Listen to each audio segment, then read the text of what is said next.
সম্প্রতি সোশ্যাল মিডিয়ায় তাসনিয়া ফারিনের গাওয়া একটি গানের রিলস ভিডিও ঘুরে বেড়াচ্ছে, যেখানে আমি বনফুল গো গানটি গাইতে দেখা যাচ্ছে তাকে। আর তার বেসুরো গলার সেই গান শুনেই যেন মেজাজ হারিয়ে ফেলছেন সঙ্গীত প্রেমীরা।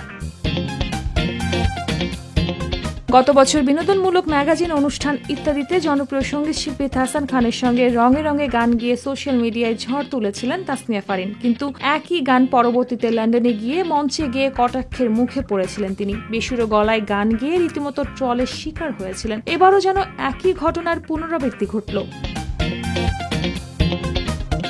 এদিকে তাসনিয়া ফারিনের গলায় সেই আমি বনফুল গো গান শোনার পর অনেকেই বলছেন অতিরিক্ত আত্মবিশ্বাস ভালো না। কেউ কেউ বলছেন এমন কালজয়ী গানকে রীতিমতো মেরে ফেলেছেন অভিনেত্রী। আবার কেউ কেউ তার বেসুরো গলার সমালোচনা করেছেন।